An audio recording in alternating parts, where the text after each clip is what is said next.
Hello အားလုံးပဲမင်္ဂလာပါရှင်ဒီနေ့ကျမတို့ကရတဖာတီတူရတာနဲ့ရတခါစားသူအကြောင်းကိုပြပြပေးသွားမယ်မြတ် Education Free Online School မှာပညာသင်ကြားနေတဲ့ Grade 12မှာ Y0C 201 205တို့ပဲဖြစ်ပါတယ်ရှင်သင်ခန်းစာကိုပြပြပေးသွားမှာဖြစ်ပြီးတော့လေ့ကျင့်ဖို့အတွက်မိဂုံးလေးတွေလည်းပေါ်ရမှာဖြစ်လို့စိတ်ဝေဒနာနဲ့အရှောက်ထိလိုက်ပါနာတာကိုတတိပေးလိုက်ပေးရစေရှင်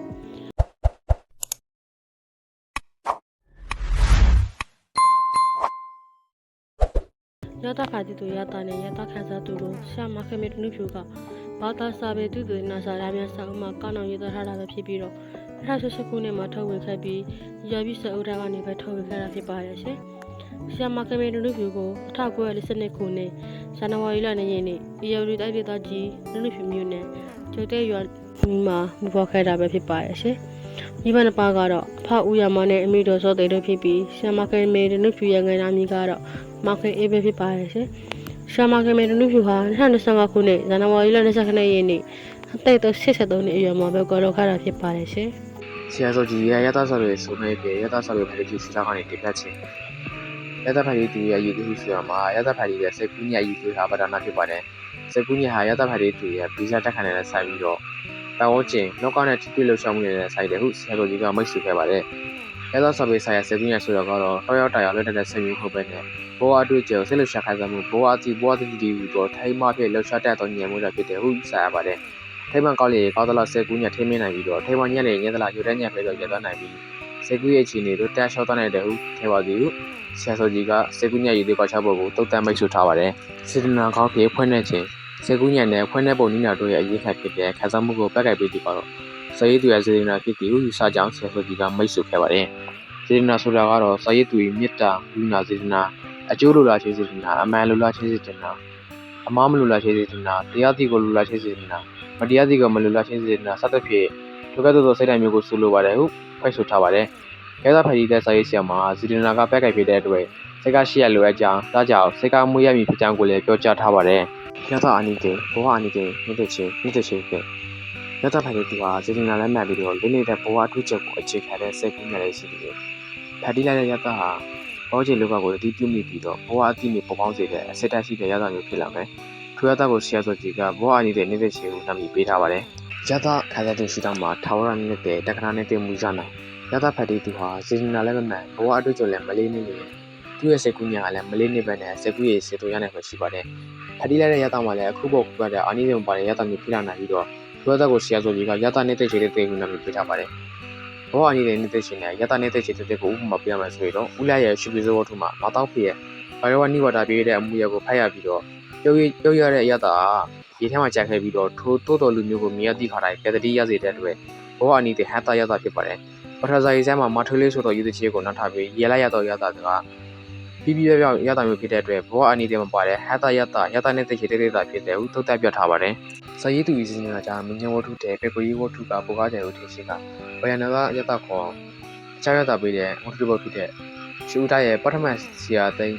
ဝတ္ထုဟာစကားတဲ့ကတဲထဲရေကိုထိတ်လန့်လန့်ကြောက်စရာကောက်လာတဲ့ဝတ္ထုဆုတ်သွားတဲ့အဲ့ဒီထိတ်လိုက်တဲ့ရသကပျောက်သွားပါတယ်ဒုတိယတစ်ခုအနေနဲ့ဆက်စဲကြီးချင်းညူးချင်းမှန်ဝတ္ထုဖြစ်ပါတယ်ထိုဝတ္ထုကိုလည်းစာရရှင်ငယ်ငယ်ကဖတ်ခဲ့ရချဖြစ်ပါတယ်အဲ့ဒီဝတ္ထုကိုတာမီညောက်မနိုင်ပြကြရေးနောက်ဆုံးတဲ့မာနမီဒေါသမီတောင်းလာရင်ကြွယ်လို့ကြရတယ်အချစ်ကြီးရဲ့အမိကြီးရတော့တာမီချင်းညူးချင်းမှန်ဒီဆက်စဲရဲ့လက်ဆွဲကြောင့်ထိခနဲ့ပေါ်လေလာရတဲ့နေများမာနစိတ်ဒေါသစိတ်တို့ဟာထိတ်လက်ဖွယ်ကောက်ပြီးသွားဟူသောအသီးမီနဲ့အတူဘယ်နဂရသဟာယခုတိုင်ရေးမှာဆွဲကြံနေပါတယ်နိုင်ရှိကြည့်တဲ့အခါမှာရှူဥသားရဲ့ပထမဆရာတွေဝတ္ထုကအနာတိုင်းဝတ္ထုကိုမြင်ရပြီးတဲ့ဝတ္ထုဖြစ်ပြီးတော့ဆက်စဲရဲ့ချင်းညူးချင်းမှန်ဝတ္ထုကပေကိုရေးဝတ္ထုဖြစ်တဲ့အကြောင်းဒီဇင်နာနဲ့ရှယ်ခွာချခြင်းကြောင့်စာဖတ်သူတွေအကျိုးပြမှုနဲ့ခွာချတဲ့ဦးကျွန်တော်ကတော့တုတ်တန်မိပါတယ်ကဲဒီကနေ့ဆိုရင်ကိုကျွန်တော်ကတော့အကျေတော်ဝဲပြပြပေးသွားပြီဆိုတော့ဒီခေါလေးတွေကို fast screen နဲ့ကြည့်ကြလိုက်ရတာခင်ဗျာ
မင်းကလေးတွေကိုဖြည့်ကြည့်ပြီးဆိုတော့ရတာဖာတီသူရတာနဲ့ရတာခံစားသူကိုအရေးကားတဲ့ပါနေသွားတာပဲဖြစ်ဖြစ်အကျိုးတရားမှုတစ်ခုရရှိသွားတာပဲဖြစ်ဖြစ်ကျမတို့ပဲရကြိုးနေပါတယ်ရှင်ကျမတို့ရဲ့အရှင်းမှုလေးမှာအမားများပါရှိခဲ့ပါကလည်းခွဲလောက်ပေးဖို့မေတ္တာရက်ခတ်အပ်ပါတယ်ရှင်